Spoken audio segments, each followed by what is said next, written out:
गंधक आणि गैरिक या दोन उपरसांची माहिती आपण पाहिली आहे. आता कासिस आणि कांशी या दोन उपरसांची माहिती पाहू. पहिलं म्हणजे कासिस.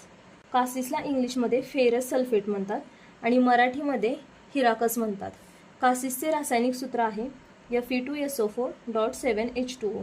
कासिसचे पर्याय नावे आहेत पांशुक, पांशुकासिस, पुष्पकासिस, धातुकासिस. कासिसचे स्वरूप. कासिस हे पाण्यामध्ये सहज विरघळतं. ते कृत्रिम तऱ्हेने तयार केले जाते.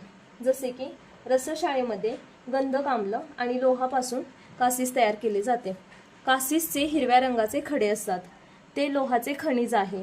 उघड्या हवेत कासिसमधील जल बाष्प स्वरूपात उडून जाते, त्यामुळे त्याला पीतवर्ण येतो. आता कासिसचे भौतिक गुणधर्म. कासिस हे पाण्यामध्ये सहज विरघळणारे आहे. हवेच्या परिणामाने पिवळसर चूर्ण तयार होते. कासिसचे प्राप्तिस्थान. कासिस हे जर्मनी, स्पेन आणि अमेरिका यांसारख्या देशांमधील खाणींमध्ये सापडते आणि भारतामध्ये बिहार, उत्तर प्रदेश, पंजाब या ठिकाणी कासिस खनिजापासून तयार केले जाते. कासिसचे प्रकार व ग्राह्यत्व. रसार्णवनुसार कासिसचे 3 प्रकार सांगितले आहेत: शुक्ल कासिस, कृष्ण कासिस आणि पीत कासिस. रसजलनिधीनुसार कासिसचे 4 प्रकार सांगितलेले आहेत: श्वेत कासिस, पीत कासिस, हरित कासिस आणि श्याम कासिस.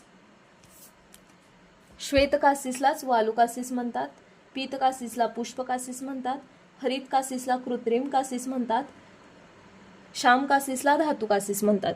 आता कासिसचे अन्य भेद. एक वालू कासिस, दुसरं म्हणजे पुष्प कासिस. कासिसाचा प्रयोग भस्म स्वरूपात केला जातो. वालू कासिस आणि पुष्प कासिस हे दोन्ही प्रकार ग्राह्य आहेत, कारण मारण संस्कारानंतर दोघांचेही रासायनिक स्वरूप एकच असते. कासिसचे शोधन. भृंगराज स्वरसात 3 घटिका दोलायंत्राच्या साहाय्याने कासिसचे स्वेदन केले जाते. कासिसचे मारण.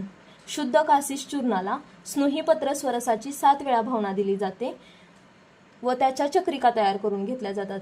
त्या चक्रिकांना सुकवून त्याला शराव संपुटात घातलं जातं आणि शराव संपुटात घातल्यानंतर त्याला लघुपूट दिला जातो.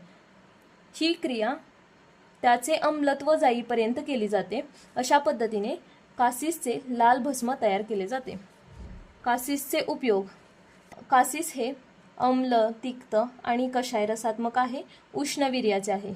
कासिसचा उपयोग केश, नेत्र, कंडुग्न, विषग्न, मूत्रकृच्छ, अश्मरी, श्वित्र, क्षय, रजप्रवर्तक, बल्य आणि पांडुग्न म्हणून यामध्ये केला जातो. त्याच्यानंतर कासिसची मात्रा. अर्धा ते 2 गुंजा सांगितले आहे. कासिसचे कल्प. कासिसादी गुटिका, कासिसादी तेल, लोह रसायन, रजप्रवर्तिनी वटी अशा प्रकारचे विविध कल्प तयार केले जातात. कासिसचे अनुपान मध आणि गोघृत हे सांगितले आहे. कांशीला इंग्लिशमध्ये पोटॅश ॲलम म्हणतात आणि मराठीमध्ये तुरटी म्हणतात. कांशीचे रासायनिक सूत्र आहे K2SO4.Al2SO4 कांशीचे पर्याय नाव आहेत स्फटिका, तुवरी, शुभ्रा, फटिका, स्फुटी, सौराष्ट्री. कांशीचे स्वरूप हे स्फटिका समान आहे, त्यामुळे त्याला स्फटिका म्हटलं जातं आणि कांशी ही कषाय रसात्मक आहे म्हणून त्याला तुवरी म्हटलं जातं. त्याच्यानंतर कांशीचे भौतिक गुणधर्म. कांशी हे पाण्यात सहज विरघळणारे आहे. ते पांढरे स्फटिक स्वरूपात आढळते. चवीला कषाय असते आणि कांशीला तापवल्यानंतर स्फटिक जल उडून जाते व श्वेतवर्णी चूर्ण शिल्लक राहते. कांशीचे प्राप्तिस्थान. गुजरातमधील सौराष्ट्र, पंजाब, बिहार, उत्तर प्रदेश आणि महाराष्ट्र इत्यादी ठिकाणी कांशी प्राप्त होते. त्याच्यानंतर कांशीचे प्रकार व ग्राह्यत्व. रसार्णवनुसार कांशीचे 2 प्रकार सांगितलेले आहेत: शीतकांशी आणि कृष्णकांशी. रसरत्न समुच्चयानुसार कांशीचे 2 प्रकार सांगितलेले आहेत: फुटकी आणि फुल्लिका. फुटकीलाच पितिका म्हणतात आणि ते मृतिका स्वरूप असते. फुल्लिकाला फुल्ल तुवरी म्हणतात आणि ती शुभ्र, तुरट आणि स्निग्ध असते. ईषत पीतवर्णाची, जड व स्निग्ध अशी कांशी आहे. ती उत्तम रोगनाशक आहे. हे त्याचे ग्राह्यत्व आहे. कांशीचे शोधन.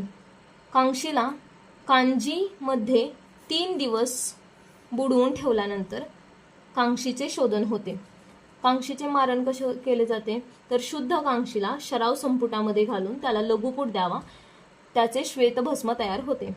त्याच्यानंतर सत्वपातन, क्षार व अम्ल वर्गातील द्रवात कांशीला घोटावे, तिचा गोळा तयार करावा आणि तो मुशेमध्ये ठेवून त्याला उष्णता द्यावी. अशा प्रकारे कांशीचे सत्वपातन केले जाते. कांशीचे उपयोग. कांशी ही कषाय रसात्मक आहे, ती एक ग्राही आणि लेखन करणारी आहे, स्निग्ध गुणाची आणि गुरुगुणाची आहे, उष्णवीर्याची आहे. कांशीमुळे केस सुंदर होतात व दृढ होतात. कोंड व्याधीत कांशी उपयुक्त आहे. रक्तस्रावरोधक, मुखपाक, क्षतरोग, विषमज्वर, नेत्रविकारामध्ये कांशी उपयुक्त आहे. कवलधारणामध्ये कांशीचा उपयोग केला जातो. त्याच्यानंतर कांशीची मात्रा 2 ते 4 गुंजा सांगितली आहे. कांशीचे श्वेतपर्पटी आणि शंखद्राव इत्यादी कल्पत केले जातात. कांशीचे अनुपान साखर आणि दूध सांगितले आहे. अशा प्रकारे या व्हिडिओमध्ये आपण कांशी आणि कासिस या 2 उपरसांची माहिती पाहिली आहे.